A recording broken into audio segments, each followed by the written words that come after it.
Fala galerinha do nono ano, sejam bem-vindos a mais uma aula de língua portuguesa. Comigo, professor Gersonias. Como é que vocês estão? Espero que estejam todos bem, né? Galera, finalizando já o primeiro semestre, né? A gente já está encerrando. Mas aqui é importante, fiquem concentrados porque nono ano não para. Nono ano tem que ter sangue nos olhos, ainda mais quando a ideia é bem. Então, galera, vamos focar no conteúdo de hoje. Vamos para o slide. O conteúdo de hoje são dois conteúdos, sentido de conjunções e pontuação, né? Na pontuação, eu vou logo dizendo aqui que a gente vai falar sobre o ponto de interrogação, esse pontinho aqui, ok? E as conjunções são as conjunções coordenativas, mas é só o sentido delas, não precisa a gente ficar aquele negócio de oração, não sei o quê, qual que é a oração tal, é separado ou não, como é que... Não, calma, a gente não vai entrar nesse negócio todo não, ok? Então vamos lá, a gente vai observar dentro de um fragmento de romance, a questão vai trabalhar com isso. Ponto de interrogação. Ponto de interrogação, olha só para que ele serve. Ele reforça a ideia de uma pergunta, de um questionamento ou dúvida. Ou seja, ponto de interrogação tem tudo a ver.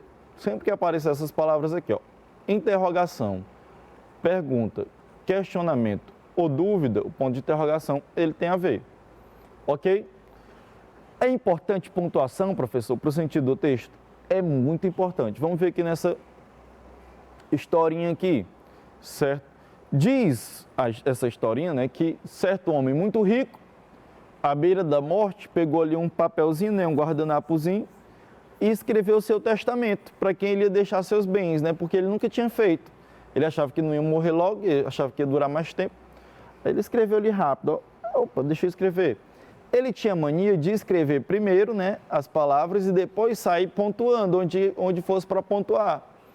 Acontece que quando ele terminou de escrever as palavras, né, formular aqui as frases, e aí ele foi pontuar, ele deu o último suspiro. Pronto, faleceu, infelizmente, né? E aí ele não colocou pontuação. E veja só como é que ficou o original. Eu não vou conseguir ler igual é para ser o original, porque eu posso terminar fazendo uma pausa acolá, enfim, né? Eu vou tentar ler aqui, vou ler bem rápido. O professor está com pressa. Não, eu vou tentar ler sem respeitar, sem colocar pontuação onde não tem. Como é que fica? Deixa meus bens a minha irmã, não a meu sobrinho, jamais será paga a conta do padeiro, nada dou aos mendigos. Se você parar um pouquinho aí, vai ver até que eu terminei pontuando onde não era. Mas enfim, ficou sem ponto. Você pode pensar, não, professor, aí a frase é claro que os bens dele é para a irmã dele, é lógico, né? Irmã é irmã, não tem essa. Calma, a pontuação pode mudar tudo isso, pode mudar todo o jogo. E aí foi o que a irmã fez. A irmã chegou logo, né, e disse, olha, e aí lutando já pelos seus direitos, pelos bens, né, que ela achava ter, ela disse, olha, foi assim que ele escreveu, né, eu tenho certeza que ele ia colocar esses pontos aqui. Veja só como é que fica. Segunda visão da irmã, deixo meus bens à minha irmã, ponto final. Ou seja, ele afirmou, ponto final é para afirmar, afirmou. Não a meu sobrinho, exclamação, né? Para mostrar aqui que não foi somente uma afirmação, né? Foi assim, uma afirmação cheia de sentimento, né? Dizendo, não quero. Jamais será paga a conta do padeiro. Outra também, né? Enfatizando a negação, né? Jamais será paga a conta do padeiro. Nada dou aos mendigos. Pontuando também, afirmando que ele não ia fazer nenhum ato de filantropia, né? Nenhuma ajuda, nenhum ato de solidariedade. Ia tudo ficar para a irmã. Foi a pontuação que ela colocou. Mas o sobrinho chegou e disse, ele gostava muito de mim, não é assim não. Ela nem gostava de você não, titia. Ele gostava era de mim. Olha como é que era para ser. Aí ele já vai usar a interrogação, já vai aparecer. Deixo meus bens à minha irmã, como se ele estivesse se questionando, né? Na dúvida. Olha aí, perguntando, interrogando, deixa meus bens à minha irmã? E aí o sobrinho, para botar o negócio para o lado dele, foi pontuando, olha aí, interrogação. Opa, rapaz, como é que é isso? Aí ele já imediatamente coloca aqui um ponto de exclamação, não, para responder a pergunta. Deixa meus bens à minha irmã? Não. a meu sobrinho, ponto final aqui, ou seja, está afirmando que vai ficar os bens com quem? Com o sobrinho. E aí ele mantém aqui o ponto de exclamação e o ponto final, né? Reforçando a ideia aí, jamais será paga a conta do padeiro, a ideia de negação, né? De não, enfatizar essa negação. E nada doa aos mendigos. Mas veja que já apareceu a interrogação aí para mostrar a dúvida em relação aos bens da irmã, né? A pergunta e que já é respondida logo, não. Ok? Mas lógico, eita rapaz, que eu estou aqui hoje desastrado, vamos lá. Lógico, chegou o padeiro e disse, rapaz, não é por aí o caminho não. Vocês dois aí estão enviesando. Ele costumava comprar coisas lá na padaria, né? O padeiro. Ele costumava comprar coisas lá na minha padaria, né? Gostava de uns pãezinhos de queijo. O negócio mudou um pouco.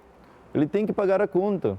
Era isso que ele dizia, olha, quando finalizar o período eu vou pagar a conta, né? E se eu morrer, todos os meus bens vão ficar para você. Enfim, era ele, o padeiro, né? Chegando lá e puxando a sardinha para ele. E aí o padeiro pontuou, disse, olha, a pontuação que ele utilizar era essa aqui, ó. Deixa os meus bens à minha irmã? Olha a interrogação, a pergunta. E a resposta logo com a negação enfática. Não. A meu sobrinho, mais outra interrogação. Certo? A dúvida, a pergunta, o questionamento. Jamais. E logo a resposta enfática com a negação. Jamais. Aí ele usa aqui o ponto final para afirmar. Será paga a conta do padeiro. É isso que ele está afirmando no seu testamento. E por fim, nada dou aos mendigos, certo? Ele afirma aí duas coisas, que nada vai ser dado aos mendigos e que a conta do padeiro é que vai ser paga, ok? O homem era rico e deixou uma conta grande no padeiro. Mas tem gente que tem a mania, né? Gosta de tudo no caderninho, né? Rapaz, enfim. Mas chegaram lá os mendigos da cidade, né? Perceberam aquele alvoroço todo, rapaz, tem alguma coisa aí que a gente pode mudar, vamos puxar para o nosso favor. E aí eles vão e botam a pontuação, né? Algum mendigo que estudou, lógico. E aí ele altera a favor dele. Veja só, olha o ponto de interrogação. Deixa meus bens à minha irmã? Não. A meu sobrinho? Jamais. Será paga a conta do padeiro? Veja que agora ele muda a situação ao colocar a interrogação aqui, né? Vira um questionamento. Será paga a conta do padeiro? E a resposta imediata e enfática com exclamação, nada, nada, nada vai ser pago para o padeiro. E a afirmação que ele coloca aí é, dou aos mendigos, né? Ou seja, os bens, tudo que o homem tinha, né, vai ficar agora para os mendigos. Esse foi o ponto de vista dos mendigos, né? Mas veja que cada um utilizou a pontuação aí para puxar o sentido, né, a seu favor, ok? A irmã, o sobrinho, o padeiro e os mendigos. E aparece aí vários sinais de pontuação, mas a gente vai focar na interrogação, que muitas vezes ajudou, né, ao quê? A colocar o questionamento, será se é realmente para esse fulano, ou é para o ciclano, ou é para o beltrano? Ok? Então a interrogação ajudou a mostrar o quê? Que nem tudo ali era afirmação, algumas coisas ali poderiam ser questionamento, interrogação, pergunta, dúvida do próprio homem que escreveu o testamento, né? Só não conseguiu pontuar a tempo. Enfim, o que a gente aprende aqui, que o sinal de pontuação, ele é imprescindível para a gente compreender o texto. Muda até muda até também, né? Voltando aqui, muda até um testamento. Olha só a capacidade, né? De um sinal de pontuação. Agora, gente, vamos falar de conjunções. Guardem um pouquinho aí os sinais de pontuação, que agora a gente vai passar para conjunções. As conjunções, elas ligam termos da mesma oração ou orações diferentes. Como é que são os termos da mesma oração? Olha o exemplo aqui, né? Vasco e Flamengo jogam o Cariocão, né? Que é assim que é chamado o Campeonato Carioca. Agora, né? Eles só jogam o Cariocão, porque o Vasco está na segunda divisão. Ah, rapaz, vascaíno aí. Eu não sou flamenguista não, viu, gente? Mas o Vasco é bom usar o Vasco. Enfim, veja que aqui eu estou ligando a conjunção, esse izinho aqui, ó, está ligando aqui Vasco e Flamengo. Se eu tirasse, ia ficar estranho. Vasco e Flamengo jogam um Cariocão. Vasco e Flamengo tem que ter um izinho aí nessa conjunção, ligando os termos da mesma oração. Mas eu posso ligar também orações diferentes, né? Por exemplo, vai e volta.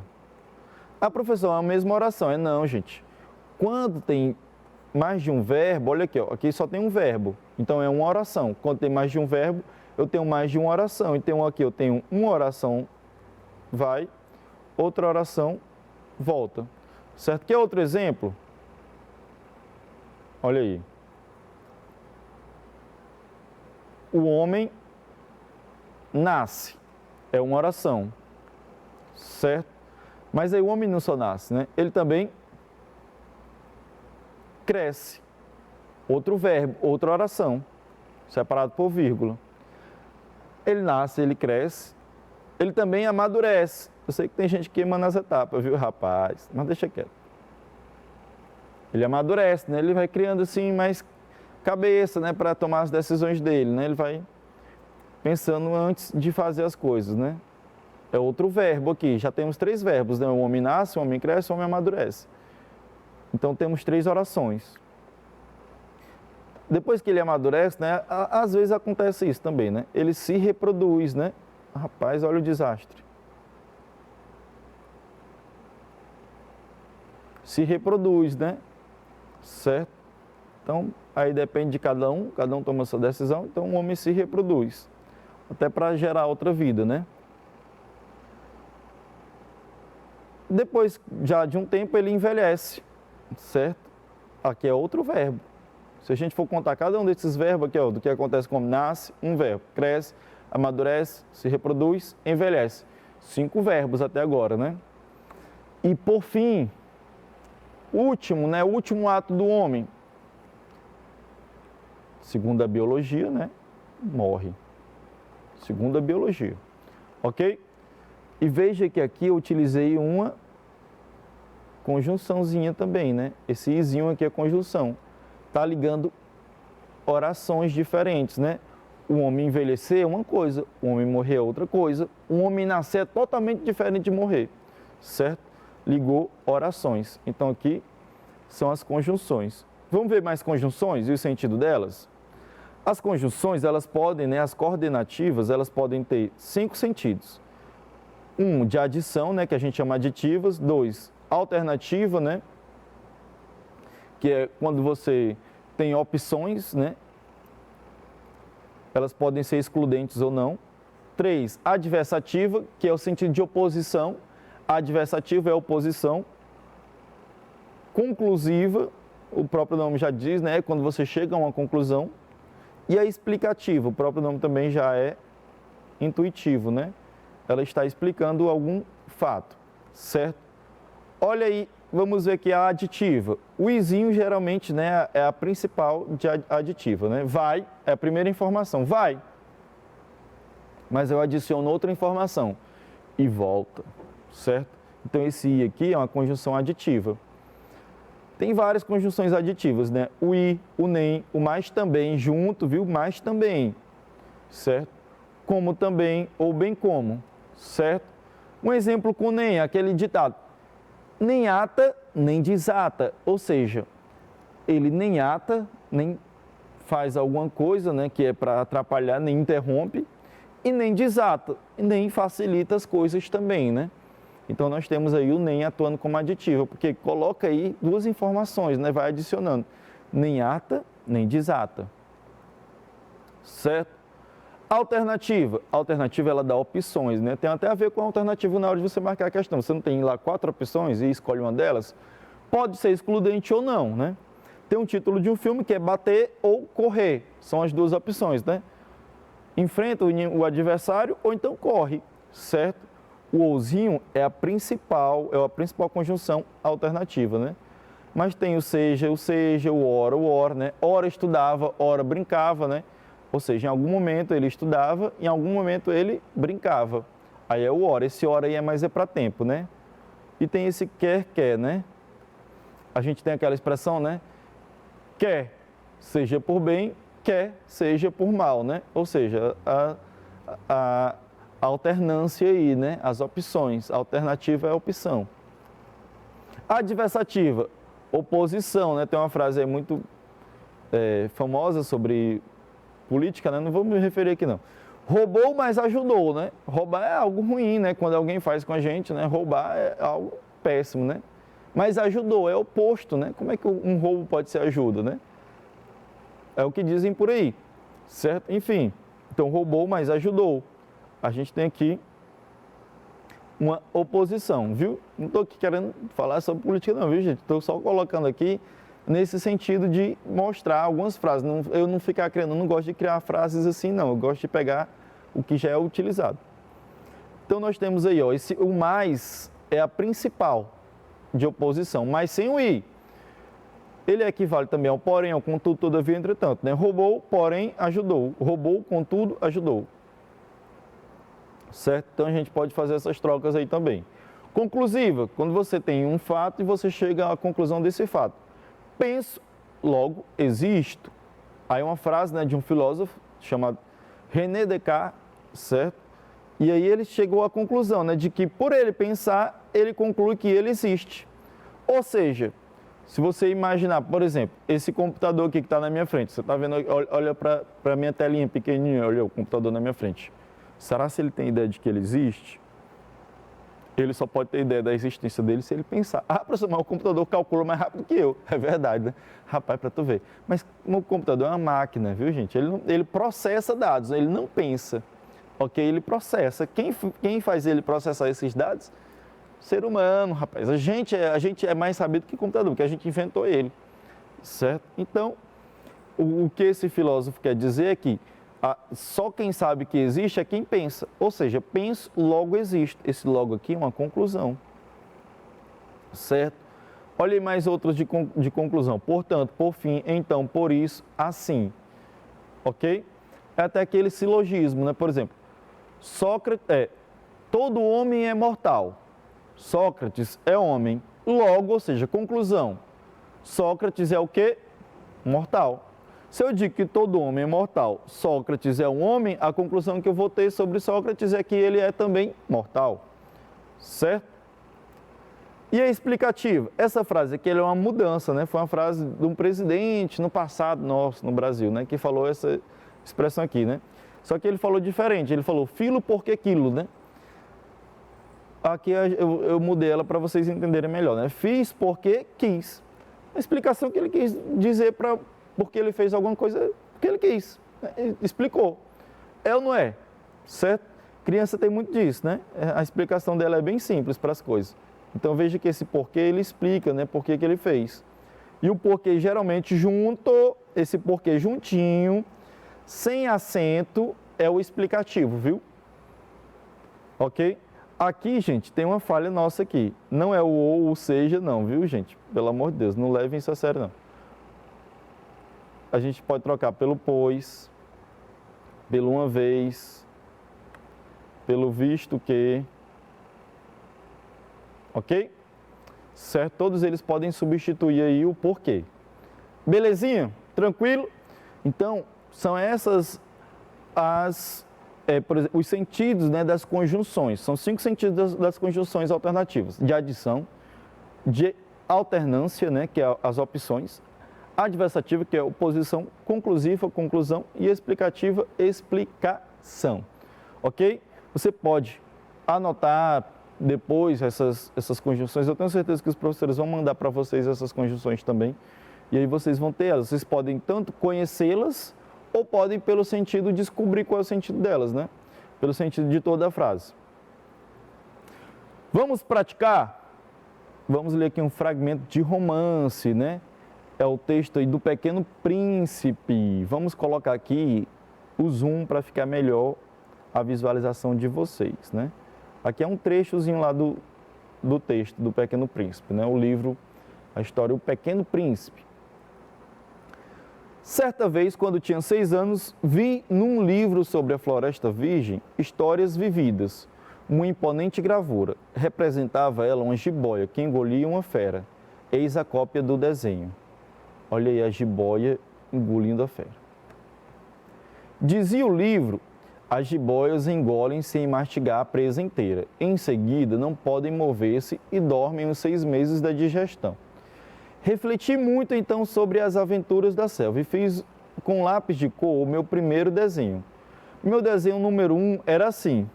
Olha o desenho dele que ele fez. Né? Primeiro desenho dele. Continua. Mostrei minha obra-prima às pessoas grandes e perguntei se o meu desenho lhes fazia medo. Responderam-me: por que é que um chapéu faria medo? Meu desenho não representava um chapéu, representava uma jiboia digerindo um elefante. Desenhei então o interior da jiboia a fim de que as pessoas grandes pudessem compreender. Elas têm sempre necessidade de explicações. Meu desenho número 2 era assim. Antes de ver o número 2, vamos voltar. Ó. As pessoas olhavam e pensavam que é um chapéu. Parece um chapéu, mas se você olhar os detalhes, né, você vê que aqui, ó, tem uns olhinhos e a boquinha da cobra. Vejam só, certo? E veja que essa elevação aqui dá para realmente pensar, né, ver que é um elefante. E aí ele mostra, né, ele faz o segundo desenho para explicar que se trata de uma jiboia que engoliu todo um elefante. Né? Ele tinha lido, né, sobre as jiboias que elas engolem sem mastigar. Terminando o texto. As pessoas grandes aconselharam-me deixar de lado os desenhos de jiboias abertas ou fechadas e dedicar-me de preferência à geografia, à história, ao cálculo, à gramática. Foi assim que abandonei aos 6 anos uma esplêndida carreira de pintor. Eu fora desencorajado pelo insucesso do meu desenho número 1 e do meu desenho número 2. As pessoas grandes não compreendem nada sozinhas e é cansativo para as crianças estar toda hora explicando. Tive, pois, de escolher uma outra profissão e aprendi a pilotar aviões. Voei, por assim dizer, por todo o mundo e a geografia, claro, me serviu muito. Sabia distinguir, num relance, a China e o Arizona. É muito útil quando você está perdido na noite. E aqui a referência, né, nós temos aqui o texto, muito bom, né, muito explicativo aí esse texto sobre a visão das crianças e das pessoas grandes, esse contraste, né, falta às vezes de imaginação dos adultos, os adultos estão sempre pensando no que é útil e não no que é criativo, enfim, toda uma coisa, tem todo um plano aí bem filosófico, né, e reflexivo dentro desse texto. Mas vamos às questões, vamos respondê-las aqui. No trecho, por que é que um chapéu faria medo? O ponto de interrogação indica, olha aqui. O rapaz já ia responder, né? Por que é que um chapéu faria medo? Aí ele quer saber, né, o que esse ponto de interrogação indica. Uma confirmação, um entusiasmo, uma admiração ou uma dúvida? 20 segundos, essa daí tá fácil. 20 segundos, valendo.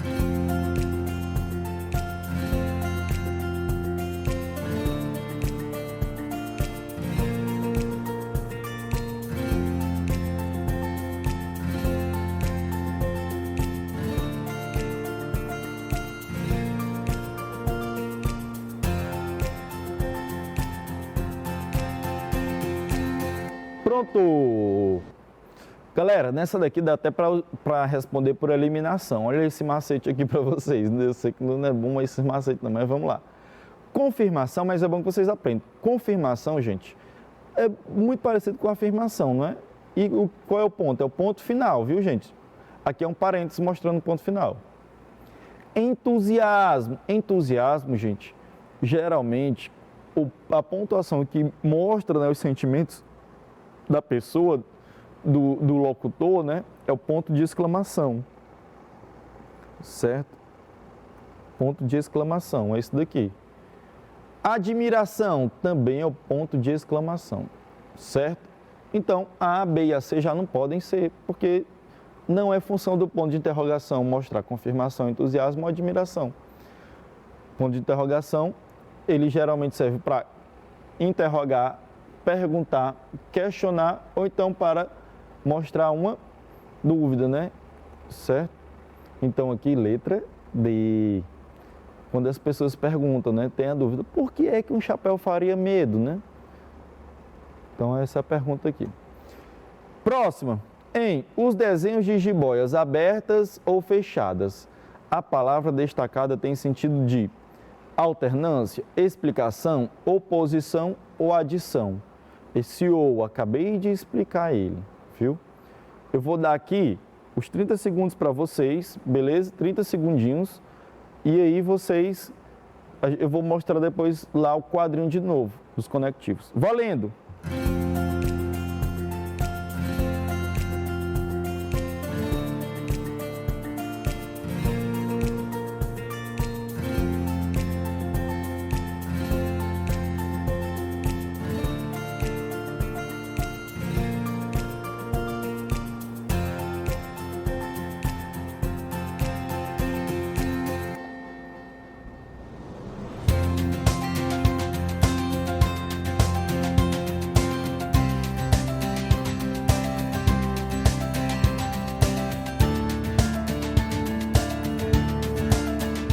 Pronto! Vamos lá, galerinha. Vamos encerrar aqui essa aula de hoje com essa questão.